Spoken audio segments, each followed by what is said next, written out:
affected my people because the majority of them are into buying and selling, and it has affected their businesses, you know.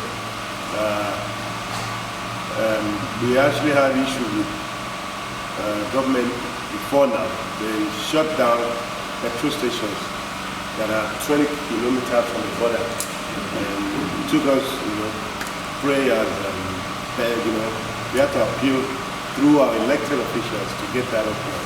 But still, you know, the border thing, you know, the border closure has affected people. We're surviving, you know, people are trying to see what they can do to survive. But we still appeal to the federal government to see, you know, what they can do to change that policy. To me, I think it's a 50-50. What they're saving, they're losing. But the border is open, they make more money. It's closed, they think they're stopping some smuggling activity, but at the same time, it's like it's balancing itself out. You know? So I would implore the federal government to look into that, and probably before the end of the year, see if they can open back up. We will help our people, survival, will get better, and you know, life will be much easier. And that is why I would divert my next question on security. Amotekun is now on the pipeline. You as an hubber,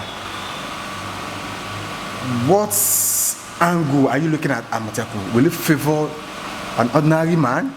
And if Amotekun is coming to stay, some have called, some are agitating that it should be under the Nigerian police, especially with the IG. Do you want to subscribe to that, or you want Amotekun to be managed by the traditional institutes? Let me be honest with you. See, I think there's a plan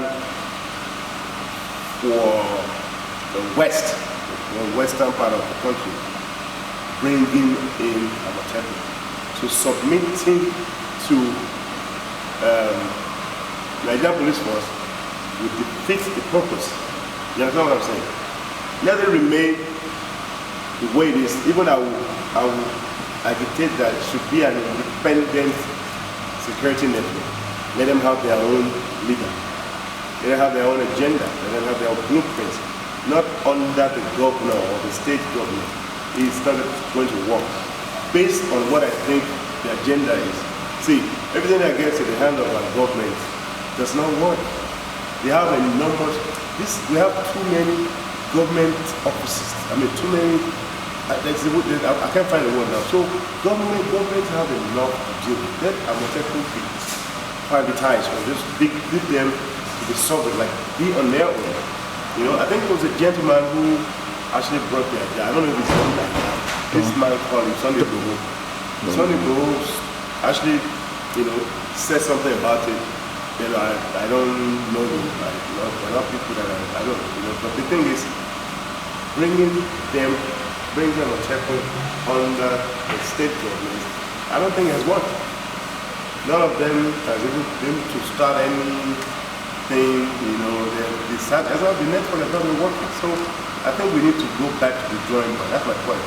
Go back and map, you know, do like a drawing a map of how we want it to work. It will not work under federal government police or whatever it is called. They have their own problem already. You know, so submitting Amotekun to the police force, I don't think it makes any sense. I mean, the Northern people have their own security guys. We don't even know. We cannot tell. You know, what we hear is first man and these other people. There are ways to protect their people. So Amotekun is a good thing. It's a very, you know, a worthy setup, but we have to manage it well. You know, we cannot give it to federal state. I mean, federal. It's not going to bring out what we're looking for. So that's my own take on that. But I'll leave that alone for other days to talk about. How do you think the Yoruba race can be united? What are the factors affecting the Yoruba race? Because you said earlier, when we come up with a leader, when any leader come up, we still be the person to bring them down with unnecessary excuse and flimsy stories. How do you think the Yoruba race can be united? Well, first of all, we have to love ourselves. Yeah, we have to love ourselves. And then you just mentioned that without peace, unity, our progress is not certain. But I think it starts with leadership. I mentioned it earlier. You need a leader.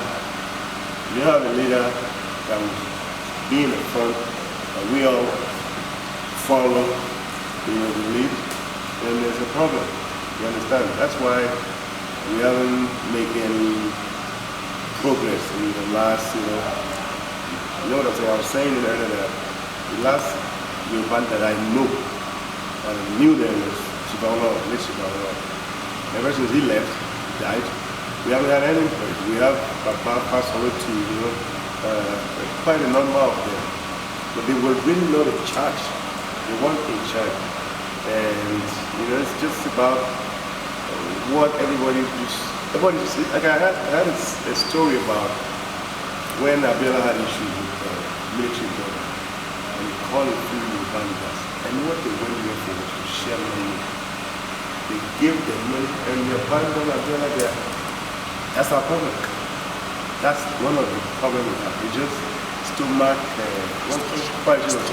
infrastructure in all aspects, not in politics. So I will send you where they come in there, give me 100 million. I say, I'm going to go and make understand? So there's a lot that we need to think about. We have to have that love for ourselves. That I'm a Yoruba man. We have to, even if we get to the Black Republic, we don't love ourselves, we will split. Some people think like to get Blue Republic again. I've been a Black Republic, I've been a White Republic. So that love must be solid. That's the first thing first, love, peace, unity, then that will lead to progress. Then we need a strong leader with the mindset of love of uniting everyone. We have